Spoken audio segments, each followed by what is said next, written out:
All right, moving right along, peoples. So now I'm going to work on some social media stuff. The way I do this, because it's just so tedious, everything I do is tedious. What I'm going to do is let's just do it and I'll show you. So I've got a social media feed here. Now, in the past, I have been doing the year-long. Let's see if this is one we need to do a year-long for. If you're looking to make more money in 2020, might I... This is a collab video. Exclusive interview with audiobook publishing. So since this is on Dale's channel, this is definitely one we're going to run a year-long for. And I'm going to have to be able to hear it to compose my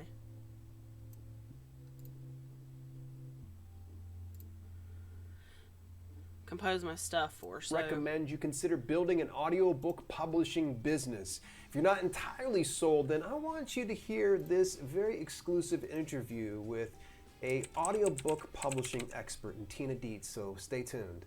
So just make a... Hey, I'm Dale, a best-selling author as well as I gotta self-publishing do advocate 12 that wants to show posts. you how to publish books that sell. And if you want that too, I gotta do 12 posts, so I just do a quick notepad. So when I get ready to publish these, which you'll probably see me do, I don't know unless I do it tomorrow. When I get ready to publish these, I can just copy and paste them into the scheduling software. And what I find is that breaking it up like this makes it easier, because writing 12 posts about the same video is kind of long and grueling when it's not all the same thing. So it's not like I can just go in, write a post, this is this video, and share it 12 times. It needs to be 12 unique posts. So I break it up like this just to keep myself from going insane. So let's clock in. I use toggle.com,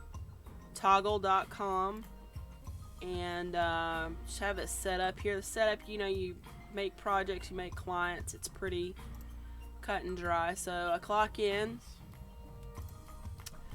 and let's get to work. So I'm gonna let the video play, and what I'm probably gonna do is speed it up a little bit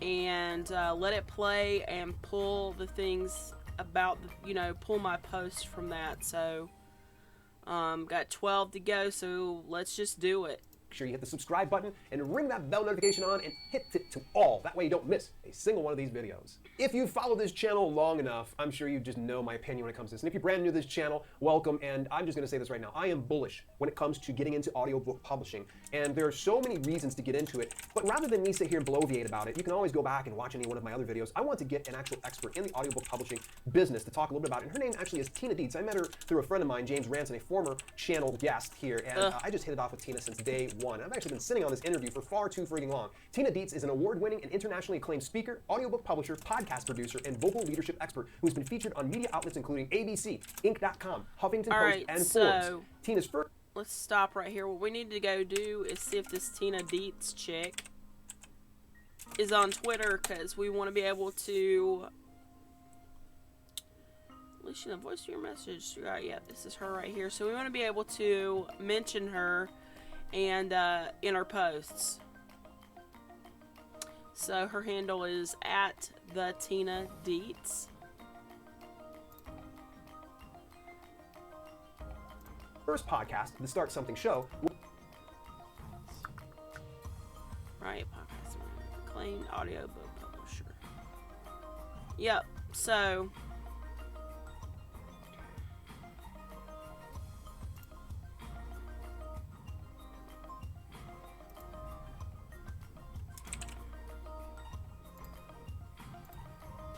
was named by Inc. magazine as one of the top 35 podcasts for entrepreneurs. Tina's company, Twin Flame Studios, provides high ROI audio marketing solutions, including audiobooks, podcasts, and vocal leadership to amplify the messages of passionate experts globally to their target markets. Well, without any further ado, let's go ahead and take it away over here to the interview.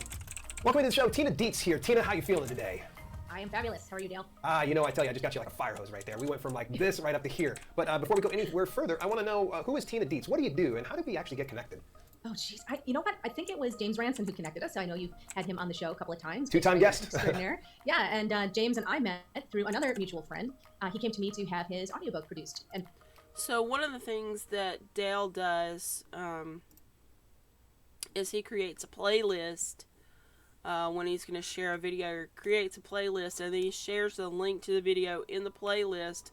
So there's more of a chance that watchers will get sucked in and binge watch, which I think is pretty genius myself. I'm not sure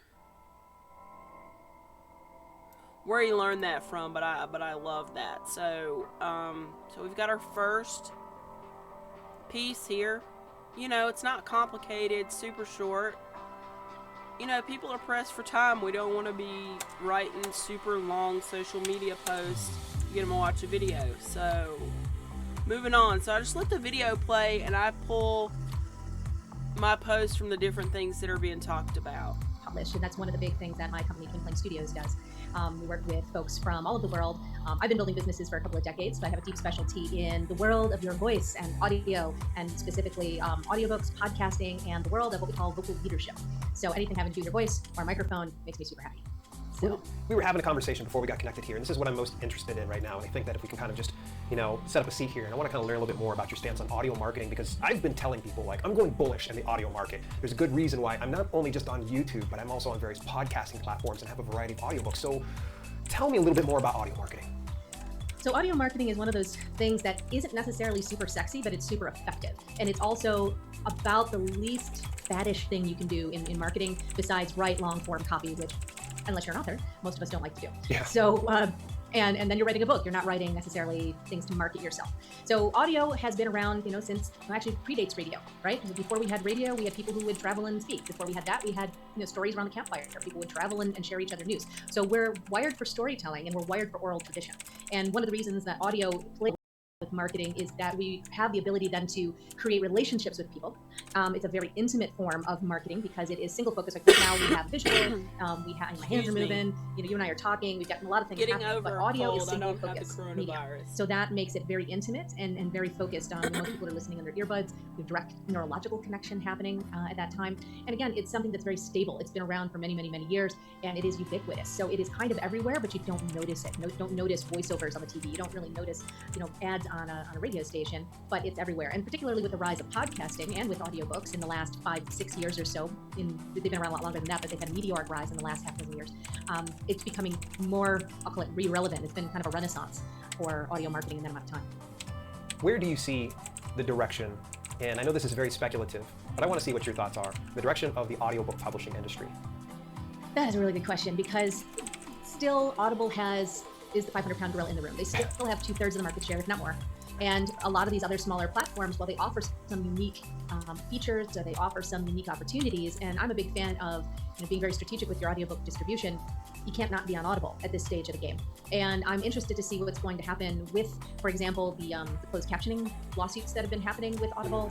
I'm very curious to see what's going to happen, if anyone is going to be able to get the backing and the funding to compete with Audible, because right now, in the world of podcasting, Spotify has doubled down and spent like $500 million in the last year to try to become a leader in the podcasting world. We haven't seen that happen with any competitors with Audible. So Spotify is looking to compete with iTunes, but we're not seeing anybody looking to compete with Amazon. As a matter of fact, Amazon continues to grow at a rate that is, if you're in business, can be a little bit scary. So there's definitely an eye on the market. They've had 90 plus job openings on their website. Yes, I'm a nerd, I follow this, for the last 4 years running constantly. So they're opening up new markets, China, India, other places in Europe. I think what we're going to see is, before we see a competitor to Audible, we are going to see far more countries open up to audiobooks, which is good news for authors in general. If a person has an audiobook, this is a common question I get a lot, and I hope you can kind of shed light on it. They have an audiobook. They don't really know how to promote it because there's no, say for instance, in an instance of Audible, there's no native advertising for it, like Amazon ads. What are some other ways that we can actually advertise or market this audiobook that we just released? Well, the audiobook is, I want people to think of it as an asset. So it's certainly something you can sell, but it's also, because it's in a different format than the rest of your books. It's something that you can use. And where I see authors kind of underutilizing their audiobook is, for example, in use of the 5-minute retail sample. So that little 5-minute retail sample is a little piece of audio gold. You don't have to use all 5 minutes at once, first of all. You can slice and dice it different ways. And you can use up to 15 minutes of your audiobook for promotion. So you can be strategic about the clips that you pull from your audiobook. And so, for example, create audiograms. An audiogram, for those who aren't familiar with it, is basically a social media shareable piece of audio.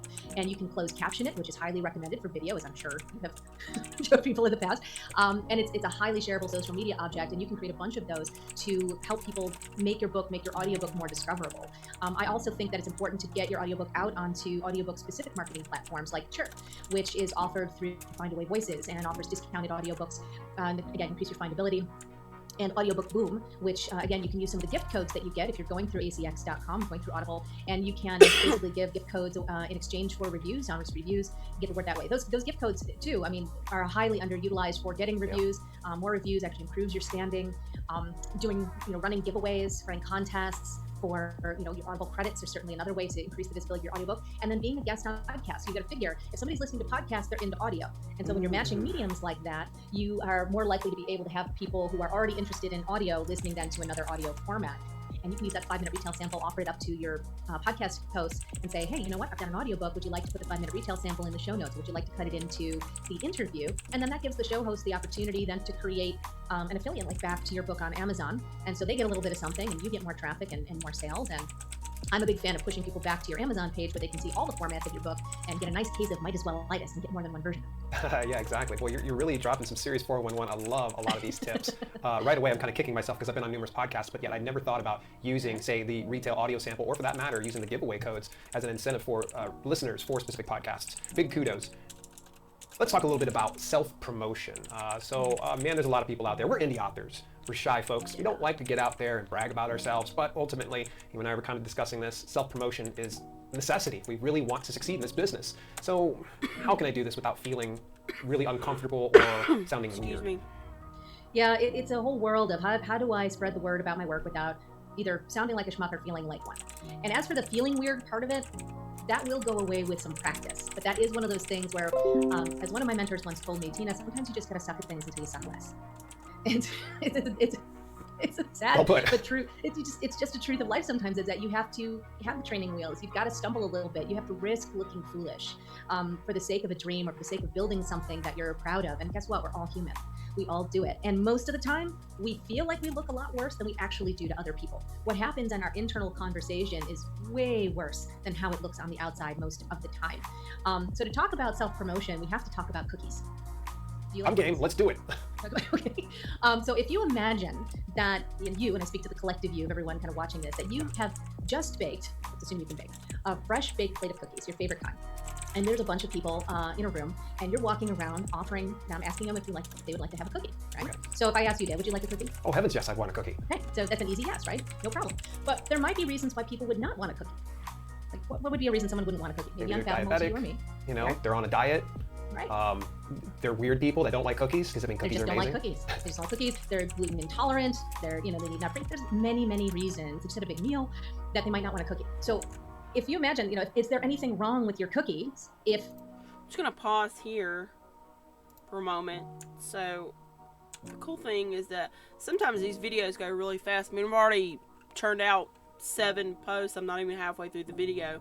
The other thing that I wanted to say was, here what I'm doing is, what you get is a blurb. Sometimes it'll be a question or just something to grab somebody's attention, and all of these will have an emoji at the beginning as well. That's something I do post production here when I'm actually publishing out the social media post. So what we got here is a blurb, and then I always have call to action, then the link. So that's what's going on here.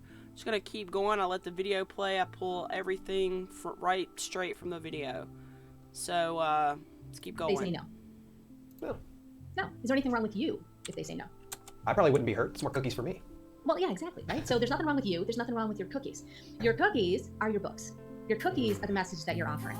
all you're doing is inviting people that, would you like a cookie? And they're going to say yes or no for whatever reasons that they have. You don't have to talk them into having a cookie. You don't have to explain what a cookie is to them. You're just going to offer up the cookie, and they might ask you a follow. And if they say no to your cookie, then it's really natural to have a conversation. And you could say, I'm curious.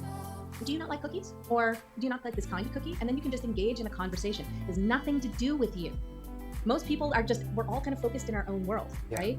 And people's yes or no to what they like or don't like doesn't have anything to do with you or with your work.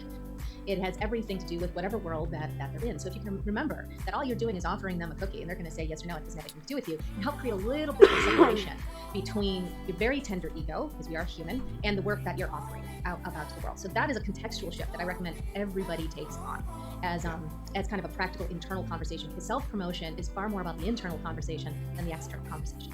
Wow, that's just a complete mindset shift, and this is really a great way to look at things. When's the appropriate time for me to suggest somebody have one of my cookies? I mean, can I just go over and say, eat my cookies?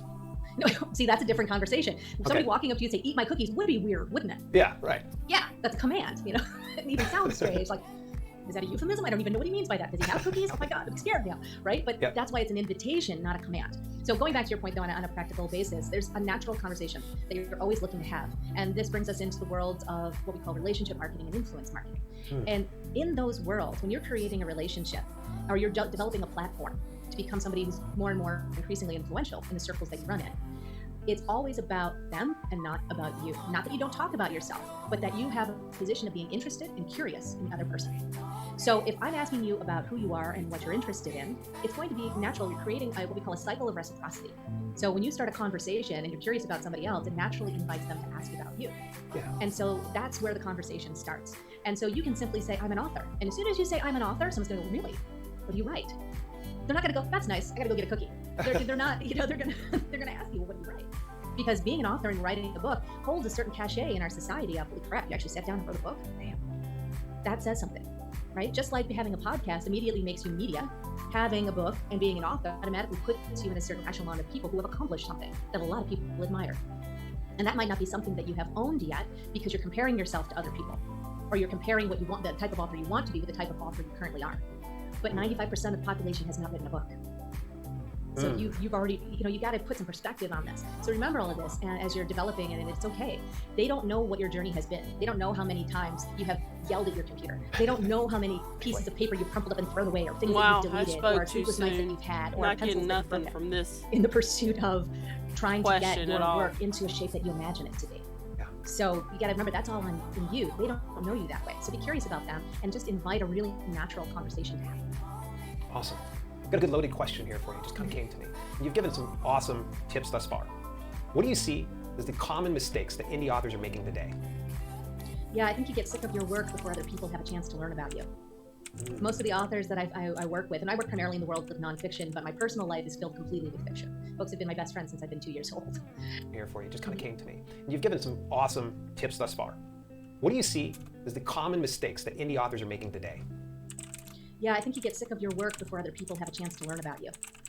Most of the authors that I work with, and I work primarily in the world of nonfiction, but my personal life is filled completely with fiction. Folks have been my best friends since I've been 2 years old. And what I see in both worlds, fiction and nonfiction, is that authors go out and they may do a marketing push, or they do a bestseller campaign, or they have a flurry of activity, and they don't quite get that momentum that they would love to have. And so then there's a loss of enthusiasm that follows that. And then that kind of gets blamed on the book. And really what that is a natural process. Now, I like to use Stephen Covey as an example, who wrote 7 Habits of Highly Successful People, which is a book that's been around for decades and decades and decades. Yeah. And in business world, he's a household name, and non-business world, it's something a lot of people have heard of. If Stephen Covey had done an Amazon bestseller campaign, he wouldn't be a household name.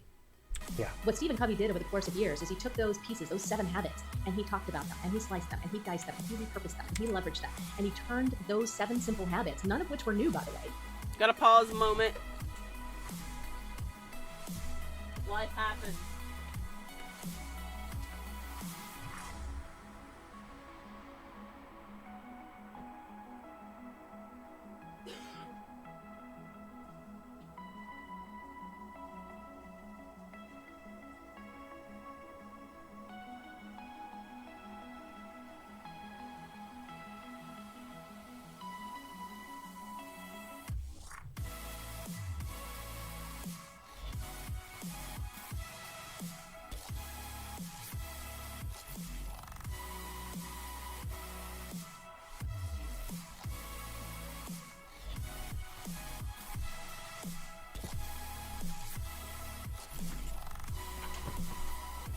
All right. into a global empire that still exists today beyond his death. But you had to every time keep falling in love with his message, falling in love, with what he imagined would be the impact of that work. You're a fiction novel, falling in love with your characters, really falling in love with the world and the richness of what you're creating and who they are.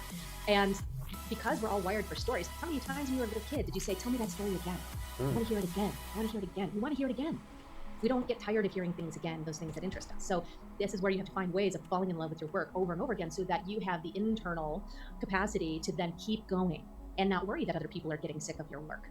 Yeah. Right? Write the next blog post, schedule the next interview, so schedule the next social media things, find new things and new ways to take your content and get it out there, and find new tribes, find new people that you can share with who love the same kinds of things that you do.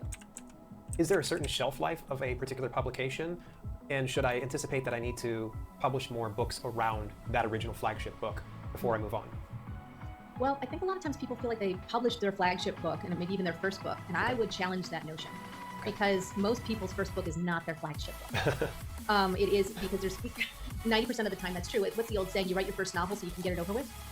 I don't think there's ever so you gotta get over writing your first novel just so you can get it over with. But there's so much more inside of us usually. But if you feel like that, is there a natural follow-on in terms of shelf life? Characters can evolve outside of book, and that's where fan fiction comes into play. And creating the opportunities for people to contribute either fan art or fan fiction, or maybe you're creating additional backstories or origin stories that don't get fully fleshed out in book. There's a lot of opportunity to increase the richness of the world outside of a main body of work. Tremendous. About a few months ago, you sent me beta access to your audiobook publishing course. I want you to tell me a little bit about that and how viewers can get their hands on it. Well, that course, it actually is still in beta because we like to test and retest and things like that. Okay. But you can actually sign up basically for a pre-order of the course, which actually is going to benefit you a lot because our first listeners and readers, you know how that works. We're going to be offering that at a rate, we're looking for your feedback, that is going to be much lower than we offer it, say, a year from now. And if you go to launchyouraudiobook.com, you can download the best practices guide that we have for creating audiobooks, which is kind of a step-by-step guide on how the audiobook process works for independent published authors. And then we kind of give you a whole set of case studies and things like that, commonly asked questions around audiobooks, like when should I launch? What are my options for publishing? All kinds of things we cover for you. And then we'll be, that'll actually be coming out in about the next month or so. So if you want to get your hands on that tonight, it's the perfect time to sign up. As an author, okay, you've given me a lot of great information here. I'm thinking about breaking into podcasting. Should I do it? Is it going to be worth it? Is it going to be hard? It can be worth it, and yes, it may be hard. So, but like anything, like writing a book or getting anything done, something worth doing is worth doing well. Where I recommend most authors start is with podcast guesting rather than starting their own podcast, because that gives you a view on the podcasting industry and options that you might not know about. And rather than trying to dive in and do it all yourself, it's also a podcast guest doesn't cost you anything but your time. Yeah. Most 99% of podcasts don't charge people to be guests. There are a few out there that do, but the vast majority of them don't. And so being savvy about finding the places where you can be a guest, knowing the etiquette, kind of the best practices to get on more shows and showcase yourself, as well as be a good guest to make sure that you're not kind of putting your foot in your mouth.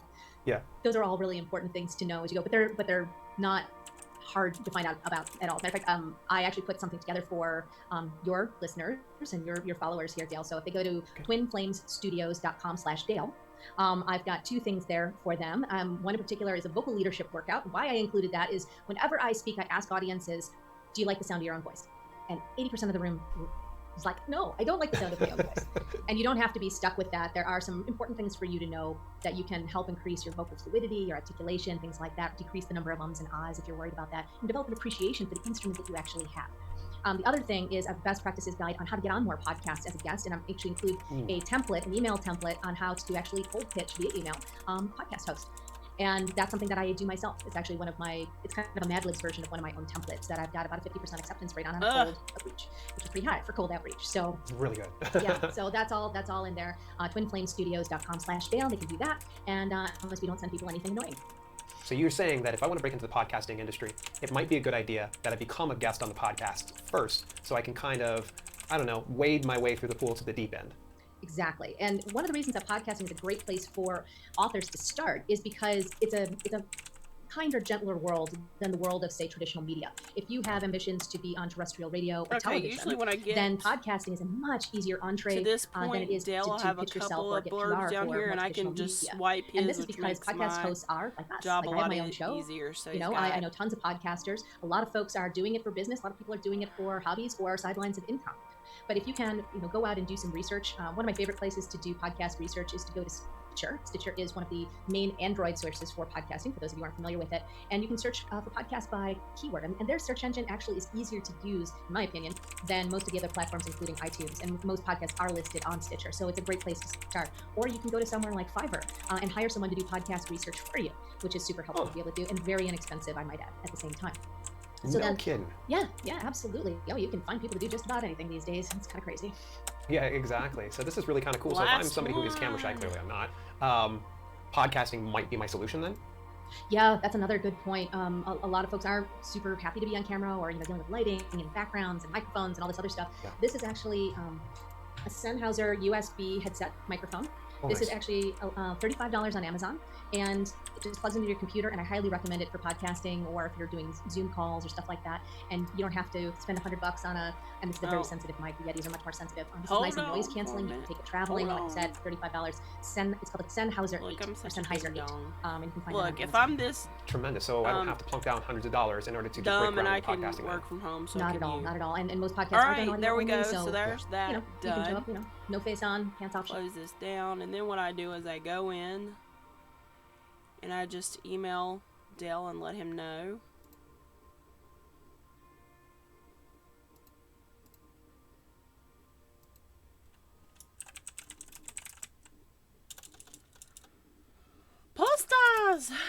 Posts are written and will be published this week.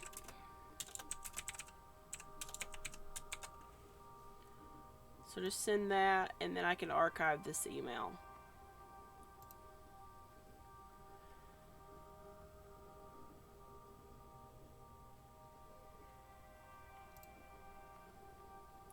So that's that. I'm going to take a break from this streaming stuff. I'll see you in the next stream. Thanks for hanging